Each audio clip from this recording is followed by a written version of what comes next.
The wave is big. You can't get up till the wave is finished. What's the thought process? How long do you have to hold your breath for? How do you not panic? And how much fear do you have when that's actually happening? Every big wave is so different, and every big wave pounding at every spot is so different. You can have a 80-foot wave at Nazare, and you fall right in the wrong spot, like the worst spot possible, and somehow the lip lands on you and kind of pushes you out the back. Normally, on a big wave, and the lip lands on you, or you fall, it's super violent at first. Thanks for listening to part 2 of my amazing conversation with legendary surfer Garrett McNamara, who owns the world record for the largest wave ever surfed at 100 feet tall. If you haven't yet listened to part 1 of my amazing conversation with Garrett, be sure to check that one out first. The waves get bigger and bigger, and at some point, no one had ever heard of the sport. And then as the waves got bigger and bigger, I remember seeing on TV, the nightly news, someone surfed 40 feet and then 50 feet, and it was kind of like a little speck on a big wave you could hardly see on the news, and then became a little more popular. And then 60 Minutes ran something where you're featured. Anderson Cooper described big wave surfing. It's like it's like you're cruising down the side of a skyscraper, but the skyscraper is collapsing on you. And then he said he's never met anybody like you. Can you tell us what big wave surfing is? What big wave surfing is? Yeah, what is big wave surfing for the people listening and watching who don't know? Well, Anderson describes it pretty well.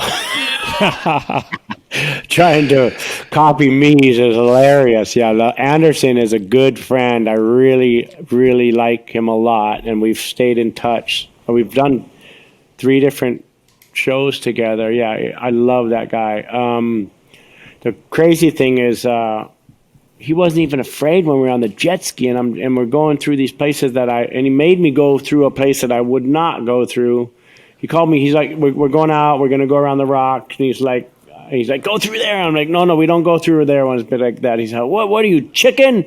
I'm like, calling me chicken. So we went through. The poor cameraman. I felt bad for your cameraman in some of that episode.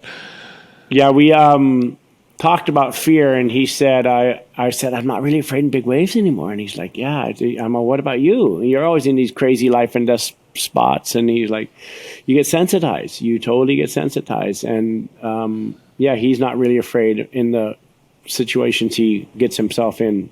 He likes to, and then Nicole interviews him, say, okay, we'll do the interview for you as long as you let us interview you for our show. We knew something was going to happen someday, and that's great. She's all, so what do you think your life purpose is? And he's like, oh, my life purpose. My life purpose. My life purpose. And he took a triple take, and then he's like, oh, to shed light on situations that need attention and to bring awareness to what's going on. And we're like, oh, right, nailed it. But what is big wave surfing? Well, everybody's big wave is different. Like some people, 3-foot shore break is a big wave, and it can be intimidating and powerful. Other people, it's a 6-foot wave. Other people, it's a 10-foot wave. Other people, there's no limit, or they haven't found one. There's 2 different types of big wave surfing. There's traditional big wave surfing, where we paddle out with a surfboard and get ourselves in the right spot and then turn around and paddle as hard as we can to try and catch this massive force of moving water and try and get down it, and then turn at the bottom and try and make the wave. And that's where it all started. And, it started back in the day with no leashes and really, really terrible not very functional boards. And then nowadays we have really good boards, but the boards didn't change too much, but they're definitely functional. they're as functional as they can be for the size they have to be to catch the wave. But then we got the tow surfing, which is a new sport. It's a relatively new, 1994. So it involves a PWC, a wave runner, a jet ski, a personal watercraft. They're called personal watercrafts, the Yamahas, Kawasaki Sea-Doo, and PWC is the name. And then we have a tow rope, just like a water ski or a wakeboarding tow rope that connects to the back of the wave runner. And then you have a handle at the end of that tow rope that the surfer holds on to. And then he's on a, normally traditional surfing, a big wave, we're at a 10-foot surfboard. With towing surfing, we're at a 6-foot surfboard. And we have straps built into the surfboard, and different materials are used for different conditions. But it's basically a 6-foot surfboard no matter what size the waves are. And the weights vary, and the shapes don't vary too much. But some guys are experimenting here and there, but it all really comes back to the same shape that we designed with Mercedes-Benz. We made the ultimate board with Mercedes, and most people are using pretty much the same shape and pretty much the same technology. But we get towed out of the water on the 6-foot surfboard with our feet shoved into the foot straps, and the rope pulls us up out of the water. So now we're on top of the water skimming, and the driver will drive you towards the wave. And you choose, you see a big set coming, and you choose first wave, second wave, third wave. The jet ski drives towards the desired wave in the set and gets you up to the wave speed. And then right before it breaks, he pulls away, turns out to the right or turns out to the left. And you hold the rope as long as you can to get the whip, to get the speed you need to enter the wave. And then you let go of the rope, and you're flying down the wave, and you're carving back to the left, to the right, to the left, to the right, looking where you want to go, what you want to achieve on the wave. Every wave's different, and everything that you want to do on every wave is different depending on what type of wave you're surfing. And if it's a hollow wave, you want to get in the barrel, and you let go of the rope, and you're waiting and waiting instead of running. And we can all run away from the wave. We can all get away from the wave and be safe. Or you can stay as deep as you can and try and get in the barrel, or try and do a big maneuver, a big snap or a big aerial. For me, I just focus on getting barreled. So you let go, you're fading to the left, and then you're going to go to the right, and then the lip's coming over, and then if everything goes right, you get right under the lip. And I can remember one wave where I got right under the lip, and then the lip kind of misted, hit me, smacked me in the face, pa, pa, pa, right as I went under, 3 little smacks. And so I'm going, and then right when it hit me, I'm blind now, and I'm coming into the barrel. I can feel that I'm in the barrel, but I can't see, and I'm feeling like I'm getting really deep, and all I'm thinking to myself, gonna make it. And I'm coming up the face of the wave as the barrel's engulfed me. I'm gone. I'm disappeared in this cylinder. And then I'm starting to feel the compression. The wave, when it barrels, it turns into a compression chamber. And I start feeling it sucking backwards like a backdraft. And then it kind of goes silent, and I'm sliding up the wall, and I feel like I'm about to fall off, but I'm feet are in the straps. And then this hurricane force compression fire hose spit comes from behind, and right as I'm about to fall, the wind, the force of the water and the wind that the compression chamber made picks me up literally off the face of the wave where I'm about to fall, corrects me, straightens me out, and then throws me out right in front of the wave. Behind, after the spit comes out the wave, then I land, and I come out, and I'm just like, oh my God, thank you, God. That was still the most memorable ride I've ever had, and the most, the best feeling I've ever gotten big wave surfing. Spiritual, definitely spiritual. Just the sensation just so, it wasn't overwhelming, it was just all the training, all the sacrifice, all the planning, all the goal setting, It all came together on that one wave. Most people can't imagine surfing something as tall as Niagara Falls. And when I was doing my research on the podcast, I heard you're going speeds of 50, 60 miles an hour down almost a straight face. What's it like? Because one little slip, I mean, I've seen some of these wipeouts. I think 10 people have died in the history of big wave surfing. You had lost a surfer in January of this year. It's extremely dangerous. We're going to talk about the danger in a few minutes, but 50, 60 miles an hour, that's insane. Yeah, it's 6 foot board, 50, 60 miles an hour. That doesn't even seem possible. It depends on the conditions. If there's no wind and it's glassy and smooth and there's no chop coming out from the rip coming out of the channel, it's like cutting butter with a hot knife, and you can pretty much do anything you want. It's so beautiful and so smooth and so peaceful and spiritual, and just like dancing with God on this beautiful face that's just so perfect and smooth. And then that's out at Cortez Banks, which is going to be in season 3. And then you got somewhere like Jaws, or even harder, Nazare. It's these massive chops coming up the face, and you're just hitting them like it's like icy moguls, and they're 6 feet tall, and you're just boom, boom, boom, and you're just trying to keep your feet in a strap, and you're trying to keep the board on the water and trying to set an edge so you can turn and make the wave. And your brain is getting rattled, your body's rattled, your whole being is getting rattled, and you're just doing your best. And the new all the surfers nowadays, there's a new charge of amazing surfers in Nazare right now that are just pushing the envelope, and everybody's Kai, Lanny and Lucas Chombo kind of led the charge of the new way of surfing big waves with flips and aerials, and now there's a bunch of really good guys right behind them, actually right there with them. Kylan is amazing. I like to have him on my show, so when we're over, I'm going to ask you for an intro. But let's talk about Nazare, because it was a place most people in the world had never heard of unless you were a local. Can you tell us how this whole thing happened, and Laird Hamilton's email, and then how long it took you to actually go out and have a look?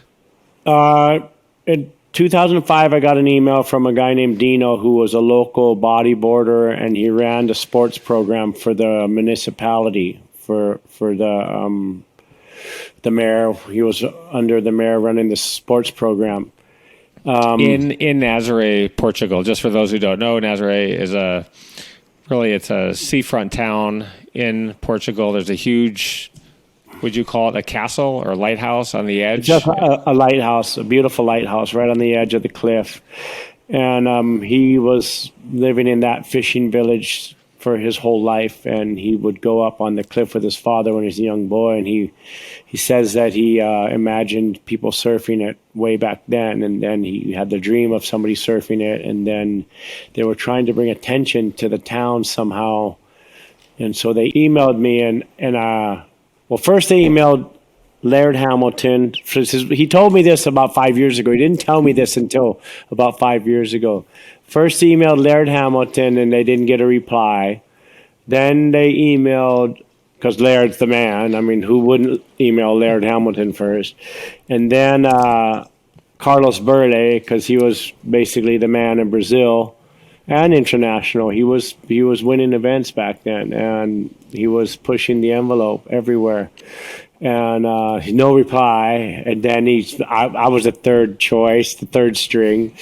And he said I replied in like minutes. He couldn't believe and then he was scared. He's like, holy shit, this guy replied, and he might come, and I don't want him to die, and now I feel responsible. But maybe he was too worried, so we emailed for 5 years, and nothing happened, really. It was just back and forth. A surfer and a bodyboarder. He's definitely well educated, and he's very strategic, and it is all because of him that we ended up there. Have to give Dino the credit. But it took you a while to get out there. But it wasn't really going to happen until my wife saw the email. She saw the thread. She was going through my emails and said she's getting me organized. And then she said, what's this? Some guys want me to come to Portugal and see if their wave's any good and if it's big and good. And if it is, can I help promote their town? And she's like, should we go? And I said, well, you want to go? And she's like, yeah, why not? So we went. And 1 month later, we were in Portugal after she got the email chain. Tell us how a big wave actually forms in the canyons under the water, and what happens when the caves or the canyons collapse underwater that causes these 100-foot waves. Well, you have the low pressure system, ideally coming out of like Nova Scotia, somewhere on the East Coast, preferably up higher. When they come out of like below New York, Florida, and they come straight across, they're to west and they don't reach full potential. But if they're northwest, coming down from like Iceland, Ireland, Nova Scotia, we need a straight northwest swell for the swell to reach full potential. The swell is created by the low pressure, preferably up there, and the strength of the wind and the duration of that strength of wind determines what size swell will arrive on the beach.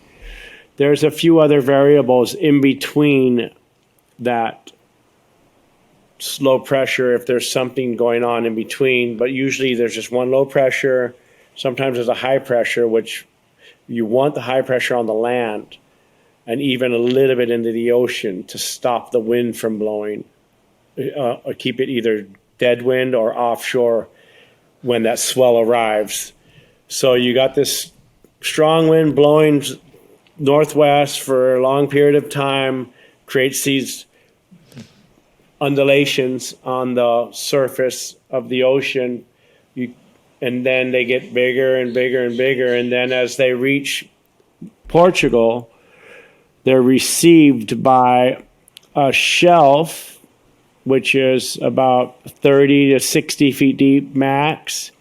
And then right on the edge of the shelf is a canyon that's 3 times the size of the Grand Canyon, 25 miles long, and right at the shoreline where the wave breaks, it's 1,000 feet deep in the trench and 60 feet deep here, 30 to 60 feet.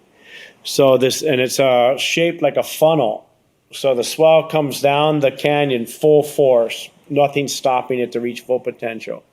And then it hits the same exact swell, comes across the shelf and gets chopped by the shelf, slows down, loses height.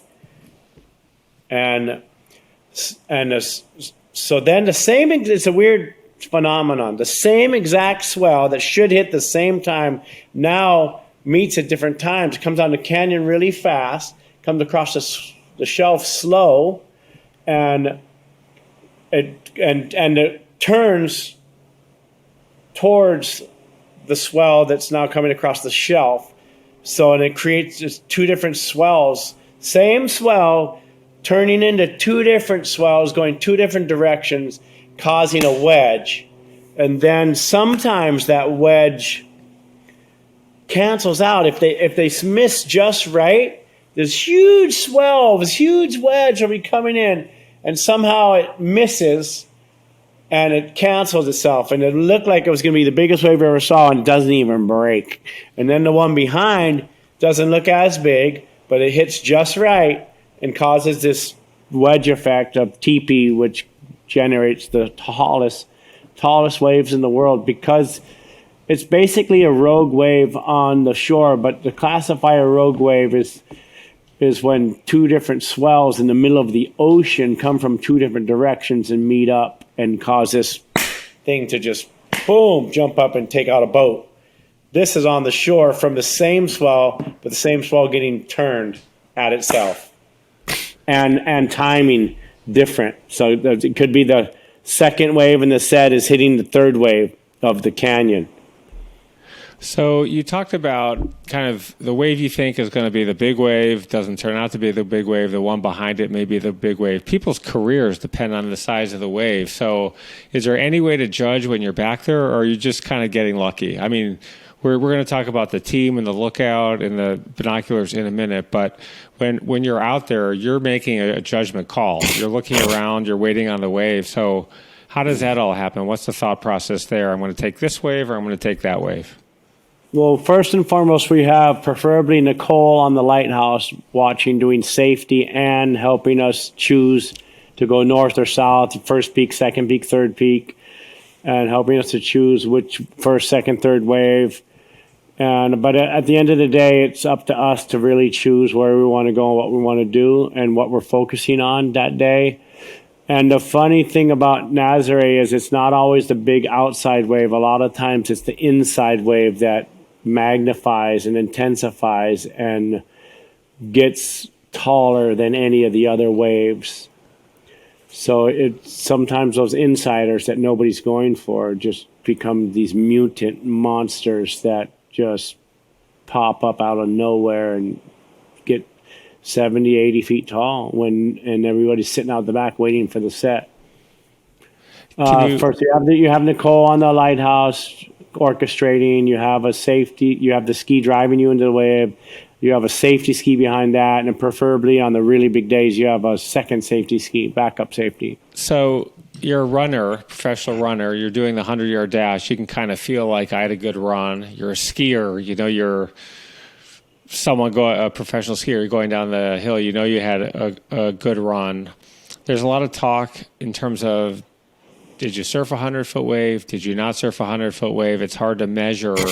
Can you actually tell once you're up there how big the wave is, or you need to get feedback when you get back to say, wow, that was a big one? Because it really is a little bit marginal when you're up there, right? You got 75, 80, 85, 90, and then 90 plus. Yeah, for me, I have no idea how big the waves are when I'm riding them. You can kind of feel it. You can feel how massive it is, and when the waves, the sun is here, and you're coming down, and you're in the sun, you're in the light, and then the wave comes up and lurches over and takes out the sun. That's when you know it's massive. And how big they actually are, some of them feel huge, and they're more flat, and just massive mass of water, and other ones are taller and not quite as thick and stand up taller. And so at Nazare, it's really hard to tell how big they are. And as far as measuring them, it's the most controversial, subjective, not scientific at all, purely ego or politically measured. You're either measuring with ego or with politics, and usually both. You talk about Kelly Slater, some of the world's Laird Hamilton in the individual sports. That is an individual sport for the most part, right? They get a wave, they ride it, they're doing their tricks. Big wave surfing is a team sport. You couldn't do it without a team. Talk to us about your team. You already talked about Nicole. We're going to talk about her more later, but how critical is having a team? What's the team, and what do people actually do besides Nicole, who's up there in the lighthouse on a walkie-talkie giving you advice on wind and waves? Well, you're only as good in your team, pretty much everything in life, and their first teammate should be your wife, the one you spend most of your time with, hopefully, and all your planning and goal setting, and as long as you're working together with your wife or your partner, then things are usually going in a good way, and you're usually happy. At least big picture stuff. But then the team runs deep. I mean, you got your safety drivers, you got your trainers, you got your safety drivers, you got your first responder on the beach, you got your ambulance, your fireman, your the lifeguards, and then now there's a first responder vehicle that's on the beach with everything to bring somebody back. The most sophisticated equipment now is in Nazare, ready to help people. So you got that. Then you have your trainers, your dietitians, your nowadays you've got your Instagram. You got to either do it yourself, or usually the guys that are really successful have their own personal videographer that they work with to create stuff together and do the posts usually themselves or together with the person. So you're making sure all your goals are met and everything's going in a good way. Or most people aren't doing things in a good way. They're just doing things to be cool or make money. But if you're doing it right, you're doing it in a good way to try and be inspiring and try and make a difference. And then there's all the partners and sponsors, and there's so much more. I mean, lawyers and advisors and sponsors and partners. What kind of it's training? really the main thing is it's all about who you surround yourself with. It's all about joining forces with people who have the same desires, same goals, same dreams. And it's really important to me to know, besides the thing we're doing together and besides the thing that we're focusing on, what is your personal goal? What is your personal dreams? How can I help you achieve what you personally want besides this collective group that we have here? So that way I can always help the person get where they want to get. If there's anything that I can do, I know what or how or when to help. You talk about training and diet. How does a big wave surfer train, and what's the diet? I assume you're burning just a tremendous amount of calories when you're out there. The training can be as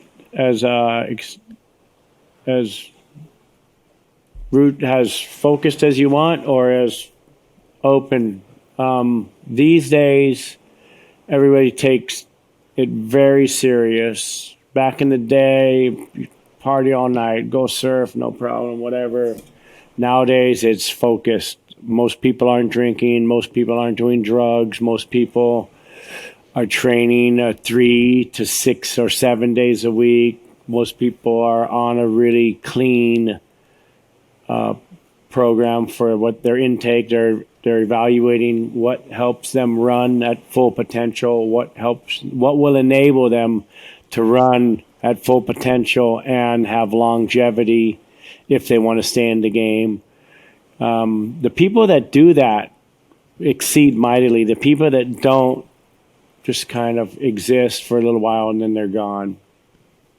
Unless they're just a freak and very well liked and loved. What's the physical training that you do? Are you running 5 miles a day? Are you lifting weights? Are you surfing 30-foot waves every day and just trying to maintain some kind of regularity? Because you can't go out and surf 10 big waves a day, can you? I was never into running, really. I would hike up a hill, maybe run a little, but I did like running downhill. I don't know, for something, I really like the for short distance, not for long, but it's just jarring all the joints and the hip and the back and the vertebrae. I really like the but downhill, like on trails. But I never liked long distance. I do love a good park, a good grass field, like a football field or preferably a grass field, and hold my breath exercises while doing the loops. That's what I used to do back in the day. That was my main underwater training, was hold my breath exercises at a field and cave diving and rock running during the summer. And that was pretty much it. I did a lot of weights and yoga, but the main thing that kept me in the water was surfing, getting pounded. The more you get pounded, the more you can get pounded, and the more stamina you have. The same exact type of situation you're going to put yourself in, you just do it over and over and over and over, and then it's like second nature. As I get older nowadays, the training looks like I love my assault bike to get the cardio going real quick. I love the rower, and I love the rower and the assault bike are priceless. And then there's, different circuit training. I do love my weights. I do love my machines, but the bands are like gold when you get older. Bands are just priceless. And I have a very amazing trainer that I work with 3 times a week. And then when I'm on a good one, I train the other 6 days, other 3 days, and I rest 1. Ideally, I'm working out 6 days a week, 3 with my trainer, 3 on my own. And then I'm doing weights, bands, and cross training. And I like to do circuit training 3 days and weight training for 3 days with the machines and free weights. And then I'm going to be in Portugal the whole month of July. I'll probably put a little running. I'll do the assault bike for sure, do the rower, do the weights and the machines. I'm probably going to do a bit of running. I'll be at Costa Terra in Comporta, and we have a really good gym there. We have a good trainer, but I have everything my program I already have down to a science, but it's good to have somebody spot to make sure you're staying symmetrical. There's no mirrors at the facility, so it's nice to have somebody double check. The diet is super important. As you get older, it's so important to put super in the tank. And you got to figure out what. People. Let's just stop here for a quick second. You're 55 years old. How old are you now? Pardon me? 55. You're 55. For the viewers and listeners, if you're listening and you can't see Garrett, he's 55 years old, and he's still doing this and all the training. I mean, it just puts things in perspective. So tell us about the diet. I'm sorry to interrupt, but I wanted people to really know how old you are as you continue talking about the training. The fact that you're still doing it at 55 is amazing. The diet is the most challenging of all, and that will keep you in the game or not. The training can keep you in, but your body will start to break down if you keep putting garbage in it. And I love my acais. I love my desserts. So that's the most challenging thing for me, is not to go get an acai with the kids or not to go get an ice cream with the kids. The breads and the starches, I love them as well, but I can do without them. And the ice creams and acais, I can do without it, but it's definitely challenging for me. In a perfect world, and what to eat, what to actually put in your body. What is your super? What's going to help you run at full potential and peak performance all day long and not get tired? And everybody's body is so different, and everybody's what they were raised on, what their forefathers were raised on, but mainly what you were raised on. That's what mainly matters. And what your body likes is everybody's different, and you got to experiment. Now, I believe, after doing so much research and so many different diets and so many different programs, that number one, water. Water is life. If you drink a lot of water all day, every day, you're ahead of the game. That's your oil. That's going to keep the pistons going up and down. No oil, car brake. No water, body breaks down. Then plant-based is definitely, well, not definitely. There's so many studies saying don't eat kale and don't eat this, and your body can't. I mean, so I'm a little confused right now. I was 100% plant-based, and I wasn't eating any, and we were even raw. The best I've ever felt while I was raw, but I was making a point to drink more water than I ever drank, so maybe it was the water. But the raw, when I was eating raw for about a year, that was the best I ever felt. Vegan was amazing. But then there's something to stay for a good steak. Where do you get your iron? Where do you get your protein? It's where you get it. If you're getting it from the store and it's not free-range, organic, grass-fed, then you're basically poisoning yourself. You're eating hormones, you're eating pesticide, you're eating antibiotics, and you're just prolonged suicide, basically. Luckily, our bodies are so resilient and adapt so quickly to all the garbage we put in them. I don't understand how you got this crazy drug addicts who are doing whatever drugs all their whole life, and somehow they quit doing drugs and all of a sudden they're fine. They're like, what the hell? How does that work? And then you have other people who will smoke a cigar and drink Jack for their whole life, and they're 95 and they're still out there in the garden. So your genes matter, I think, a bit, or maybe it's a mindset. There's so many variables that the studies are not accurate because there's too many variables in everybody's life. Where they live, is there good, clean drinking water? Is there an electrical pole? Is the air clean? Are they happy? Are they depressed? Are they angry? I mean, I feel like it's 50% your mind and 50% what you put in it, but it can go 90-10 either direction.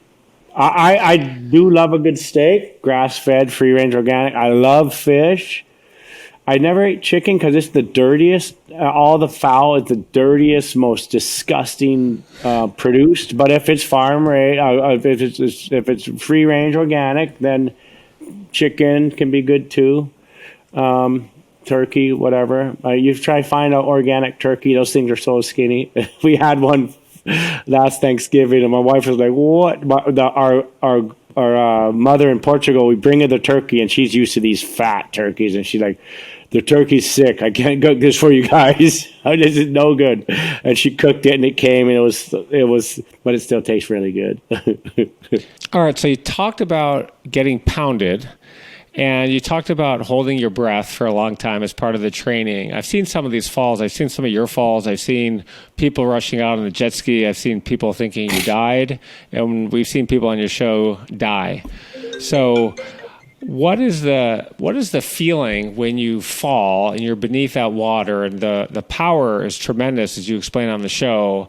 And how long are you holding your breath for? How do you not panic? And how long do you have to hold your breath for before you know you're going to come up for air?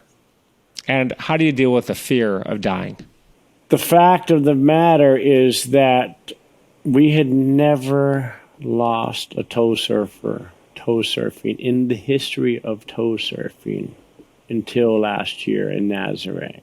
I thought for sure we were going to lose somebody the next year. We almost lost Maya. I thought every year we didn't lose somebody. I could not believe it because the way the waves break and where they're breaking, and there's some zones that you can't really rescue people. And I thought we were going to lose somebody right out of the gate. And every year I was just like scratching my head going, wow, another year. Wow, we made it. I stopped thinking about it. I stopped thinking that we were going to lose somebody when we finally lost somebody. It was very unfortunate. He didn't have adequate safety gear for Nazare. For any other spot, Matt Jaws, it wasn't adequate either. And he was a local from a Brazilian, but he was one of the first guys to paddle at Jaws, and he was an animal. He was a beast. He can handle. He's handled what most men cannot handle. He did it without a life jacket. He was one of the first guys out there before the jets. Before we started putting flotation on, he was out there at Jaws paddling the monsters that most everybody cannot survive, and somehow he made it. He went to Nazare and he surfed that morning. I don't know the facts. I don't know if he was out of shape. He looked out of shape. I heard that he ate a huge lunch, and he wanted to go back out. He just put a thin life jacket on. He didn't put a thick one. It wasn't big, so he didn't think much of it. He needed an inflation or a massive flotation vest for that day, and he got just held underwater too long. Now, I believe that it was oxygen deprivation and he drowned, but I don't know. The autopsy was not released. It could have been a stroke. It could have been a heart attack. I don't know if he was vaccinated or not. I don't know. So we might not have lost him to tow surfing. He might have got a heart attack or a stroke. That was the first death we've ever had while somebody was tow surfing. So big wave surfing, we've had many throughout the years. I mean, that we know about in our big news, not too many, but as far as a competent big wave surfer drowning, not too many, but there's been some. Where were we going with the question? Shoot, I'm going too long again. You're on this huge wave, you fall off the board, the wave is going to push you way underwater, and if you don't hold your breath, you're going to die for sure. So what's the feeling like? How far deep are you going? And do you realize at some point this wave is still pushing me down? The wave is big. You can't get up till the wave is finished. What's the thought process? How long do you have to hold your breath for? How do you not panic? And how much fear do you have when that's actually happening? Every big wave is so different, and every big wave pounding at every spot is so different. You can have a 80-foot wave at Nazare, and you fall right in the wrong spot, like the worst spot possible, and somehow the lip lands on you and kind of pushes you out the back. Normally, on a big wave, and the lip lands on you, or you fall, it's super violent at first. It just hits you so hard, and it feels like it can rip you apart, literally. And there has been people that have their limbs ripped off their body, but the only thing that held them together was the skin. Everything else, all the ligaments, all the bones, all the tendons, everything is ripped. But the skin holds it. Nobody's got them actually taken off. Everything but the skin. While you're getting ready for the pounding, you prepare ahead of time. You breathe up while you're out there. You oxygenate. You hyperoxygenate. You calm your heart down. You enter the wave. You're confident, you're strong, you have as much oxygen as you need to survive. You fall, you get the violent pounding, you've been violated, you feel like your arm's ripped off, you get a stinger, and your arm just stinging, or your back, or the main place you get the stingers is in the arms, and it feels like they're broken, but it's just a stinger from the hit. And then if you can get yourself into a ball and you can kind of pull your legs in without using too much energy is preferred.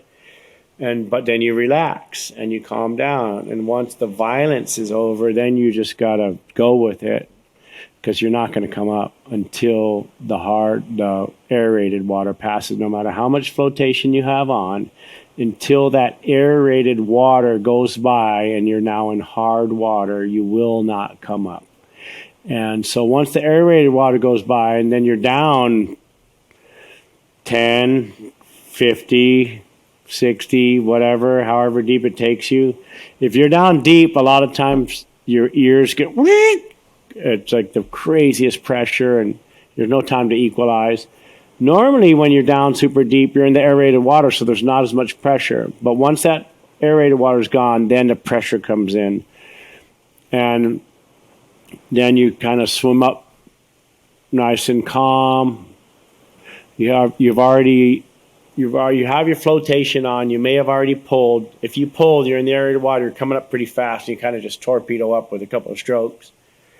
And you got to get up right before that next wave comes. A lot of times you're just getting your lips out, and then whoom, one more rolls over you. And then, and normally when you're in the whitewater, it's not as violent. It's the initial pounding of the lip and where the wave is a compression chamber that it's super violent. Sometimes even the whitewater is violent. Usually it just rolls over you and rocks you and takes you and then slowly but surely spits you out the back where you get in the hard water and you come up again and you get your lips out again and hopefully another one's not rolling over you. But sometimes you can get 2 or 3 without barely getting a breath, and then you come up and you get a couple breaths before the next one. So I mean, I've had like 20 waves before I get to the shore or get rescued. At least 20. You've had to be rescued 20 times. No, I've been rescued probably thousands of times. I've had about 20 wave hold downs, like continuous consecutive waves in a row. One wave, then come up from one air, another wave, couple breaths, another wave, couple breaths, another wave, couple breaths, another wave, no, and then you're starting to bounce off the rocks, and then they come and rescue you. Or Nazare, they either have rescued you or you're crawling up the sand on your own. So when you get pounded, the main thing is to relax and enjoy it. The underwater riders can be more fun than the actual rides on the surfboard. You have zero control. You're at the mercy of the ocean. It takes you as long as it wants or spins you out whenever it wants. It'll rip you apart or let you go. Nice and gentle. You have to just enjoy it. It is a choice. You can choose to enjoy it. I think that's very interesting. I think if I was 60 feet underwater with, I don't know, thousands of pounds of water on top of me and I couldn't come up from air and I think I'm going to die, I'm not sure I would enjoy that very much. But let me ask you this. How many times? Well, if you prepared properly and you have a good team, you would know you're not going to die. So you can enjoy it. How many times have you almost died big wave surfing? 0. So when I saw you in the hospital after a terrible injury and you had months of recuperation, it didn't look like you may not walk again. You're not going to call that you almost died? You're just going to call that a serious injury? The one with my foot? Where I got the concussion? Yeah, and you're laid up in the hospital. I mean, if I hit the reef harder, I could have totally died. Yeah, but it's like saying you almost got somebody pregnant. You did or you didn't. Do you ever have fear going out surfing? Fear going out, not too often. I used to have it until about 2007, till that glacier experience, and then I didn't have it forever. And now I'm letting it come back, entering my mind. But I just surfed Cortez. I wasn't afraid. I just surfed the Eddie's Fall here. It's like 60 feet plus. Wasn't afraid. But I was definitely more patient and definitely not as hungry. More patient, more calculated, more focus on making sure that I'm going to make my wave if I'm going to choose to ride it. Getting in the spot to make the wave if I'm going to actually attempt to ride something. Not just going, whatever, put me on the wave deep, I want to try and get barreled. No, it put me on the wave in the perfect spot or on the shoulder.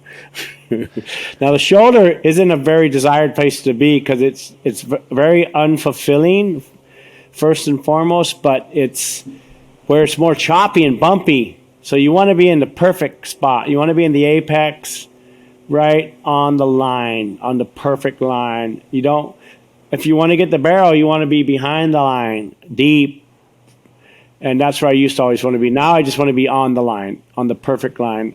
I want to either catch it in the perfect spot with my own 2 arms or have the driver put me in the perfect spot, entering perfectly at mid-face, not at the top of the wave, not at the bottom of the wave, not at the shoulder, not in deep, mid-face. You got a jet ski. You can drive good. You put me in the middle of the wave, right at the beginning of the wave. So what's your advice to people on how to conquer their fear? Face them. You got to face them to conquer them. But not everybody wants to face their fears, and not everybody wants to conquer their fears. Some people get comfortable. Most of us in this world get comfortable where we are, and we just want to stay where we're comfortable. And that's respectable. I mean, it really holds a lot of us back from achieving our goals and dreams, and we just live this simple life and do these simple things, and but never really live our purpose or what we love, and we end up just, I mean, for lack, kind of like, I don't want to say slaves, but we end up just working for the weekend and working for the man. And it's a very weird world we have right now. Very interesting. I like the word.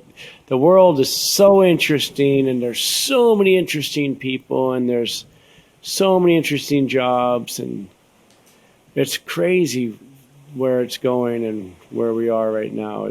It's unimaginable, but everything that we see on the TV or on the movies now, somehow it's coming to light. Total Recall is here now. I never thought there would ever be a Total Recall here. It's here. We're living Total Recall right now. It's just the beginning. It's crazy. Where's it going to go? I don't know. It's so interesting. We want it to go in a good way. I do have hope that the technology can help us do the right things, because we know what the right things are. We know how to do it, but it's us, the consumers, and the capitalists who want to make money on us, that want to do things just to make money. So it's a crazy world we're in. Going back to the fear question, you've said in the past that the way to conquer your fears is to just keep doing scarier and scary things that they see until you go where you're comfortable or uncomfortable. How scary should we go to conquer our fear to the point where we're risking injury or death? To conquer your fears, make a plan to face them, and make a very realistic plan on how to go about it, how to prepare first and foremost, and then surround yourself with the right people, ask the right questions, then you make your plan, you make your goal, and then you make your plan, make sure it's all realistic. If you really want to succeed, actually, if you put a lot of time into it and you really focus on it, it'll be very fulfilling. It'll be short-lived. If you have a selfless component to that whole experience, it'll be very long-lived. It'll keep going. One of my favorite topics, and something that I'm known for in my world, in the mentoring I do and the coaching that I do, is something I call extreme preparation, which is a completely different kind of preparation than most people know about or think about. I have a book coming out called Extreme Preparation next year, and I'm excited for people to learn some of the techniques. In big wave surfing, most people don't understand the amount of preparation that goes in there. So maybe you can tell us what extreme preparation means in the world of big wave surfing. We can start about mapping out waves months in advance and planning trips and wind speeds and teams and all kinds of things. So can you tell us what extreme preparation means in the world of big wave surfing and how it's led to your success? Well, extreme preparation first is the safety plans and figuring out all the challenges that you may have once you're in the water, wherever location. All the locations have different challenges. So you got to figure out the locations you want to surf, figure out the challenges you might face, and figure out solutions for all those challenges. That's extreme preparation. And you have to be able to face the unknown challenges with a very calm and focused approach and stay calm. Then you got to set up your locations. And there's a very important aspect of who you're going to surround yourself with. Who's going to have the skis? Who are you going to actually partner with when you show up? Are you going to bring all your own equipment? Are you going to set everything up there? So you either set everything up at the location and have your team that you like working with. That's ideal. Then you got the spots where you're going to show up and they have everything, and you're going to work with some other crew. And that's when you got to be more of a, you have to be very, very direct, but also be more not so rigidly attached to how you do things, but do your best to work with them, and make sure the most important things are addressed and implemented, and everything else you kind of work with the way they like to do it. There's certain things that you just can't bend, and other things you can. So that's preparation, the people, the spot. Then there's the training, and the training I think is most important physically, because if you feel you physically put the right time in and took the right approach to your training and your eating, then you're mentally there. You're mentally focused. You feel mentally strong and ready because you're physically ready. And then, if you're just going to go there just for fun, then you don't have to consider bringing a camera crew or documenting it. And that's beautiful. That's the way you should be going there, not to document it. Now, if the cameras come along, then you got to make sure they know the protocols, they know the safety plans, and yeah, it's really about planning ahead, planning for the worst, having a solution for worst case scenario, but expect the best and only visualize and see the best happening. See the outcome. See the result you want. Plan for the best, but once you start seeing the bad, the negative, that's when it goes bad. But you got to plan for the worst and see the best. How important is visualizing our outcomes in terms of accomplishing our dreams? I like to call it manifesting, and it's one of the most important things in life. Our minds are so powerful, and we can do anything we want. Every single person in the world can actually do or become anything they want with the right plan. But it has to be real. If you're starting out as a child, you can pretty much be anything, no matter where you're starting. But if you're starting out as an adult, you might want to have a more realistic plan of what you really want to do. And the main thing is figuring out what you love, what you're passionate about. You might have to go back to when you were 3 and remember what you were passionate about, because we're so conditioned now. We don't even know what we love. We just love whatever we're conditioned to love. So, everything's possible. Let's talk about philanthropy for 2 minutes. Tell us about the McNamara Foundation, how people can get involved, and what your goals there are. Our goals are to share a meaningful nature experiences with, first and foremost, underprivileged youth. They're the future. They need it more than anybody, and they're the people who are going to be the future of the world. So if we can get them to fall in love with nature through surfing or through hiking or through whatever activity the day allows that we take them out. We take them out once a week. It's mainly surf therapy, and then we give them coping skills, and then we get goal setting, and we share with them where I started eating out of trash cans and where I got with goal setting. And so I take them surfing, and we empower them through surfing. They surf. Then they hear the story, and then they like, wow, if he started there, I can do it. So then they're really empowered. And the goal is just to let them know that everything's possible, but also empower stewards of the earth at the same time, so we can have this earth to live on. So otherwise, future not looking so good. And then we have a chapter that's in Nazare. We work with the orphans of Nazare and a bunch of refugees from all over. They all live in Nazare now. And then here in Hawaii, there is a sex trafficking rehabilitation center called Pearl Haven, and we do the surf therapy program for them. There's 100,000 sex trafficked teens in the United States that we know about.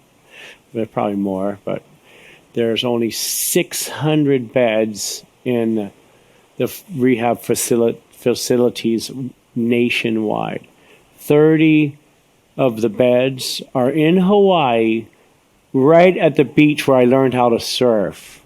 So now that's what they look forward to every weekend is the surf therapy program, and they are coming out of their shell. There's it's crazy. These girls never trusted a man in their life. The only thing they think of a man is somebody who's going to come have sex with them and do whatever they want with them. So there was this graduation going down, and the camp director was a man, which is kind of a touchy, kind of weird, and it's hard. Like, I'm like, I can't really go there. They don't want, and they're not. If it's the right kind of person, yes, you can. So the guy who was running the program was there doing the graduation with the girls, and the girl looks up to him and said, "You're the first man that I could ever feel safe around. Thank you so much." Crazy. So it's the McNamara Foundation, and we have 2 chapters. We're hoping to do things worldwide. Right now we are kind of worldwide, Nazare and Hawaii. And yeah, McNamara Foundation, Waves of Life. You're doing great things. Let's end this with one question. What's the one thing you wish you had told your 21-year-old self, or would tell your 21-year-old self if you could go back in time? Study harder in school. Read more books. What's the one question you wish I'd asked you but didn't ask you? Oh, no, you stumped me.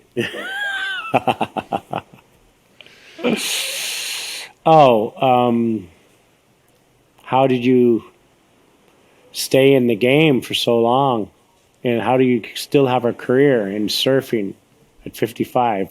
Pretend like I asked you that question. We got into a little bit of it because I did want people to know you're 55 years old. I did want to talk about the training and the diet. But what is the secret to staying in the game so long? It's all about figuring out what your niche is in whatever you do, because everybody can do something better than everybody else, because we all do it in our own special way. You might not think you're as good as that guitar player who is the best in the world, but you do your little special thing with the guitar that he can't, and you do it better. That's just like a little... So, yeah, we all have a unique gift, and just figure out what your niche is and hone in on it, and now you can actually market it on Instagram, which is weird, but it's true. You can be whoever you want. Garrett, I'm really grateful for you being here today. I'm a huge fan, as I said. I love the series. I knew nothing about big wave surfing before that. I encourage everyone to watch season 1. I think you're in the middle of season 2 right now. So thanks for being on my show. I'm really grateful for you being here. Thank you. You know, Bob Hurley, he's the owner of Hurley. Yep. I asked him for advice. He's a very good friend, and I go to him once a year or once every other year to get advice. And he said, number one thing, Garrett, whatever you're gonna do, make sure you're reaching full potential, or don't do it. That's the goal of In Search of Excellence, to inspire and motivate people to be the best they can be. 1% better every day. 1% better every day. I appreciate you, and I look forward to staying in touch with you. Thanks very much. All right, thank you.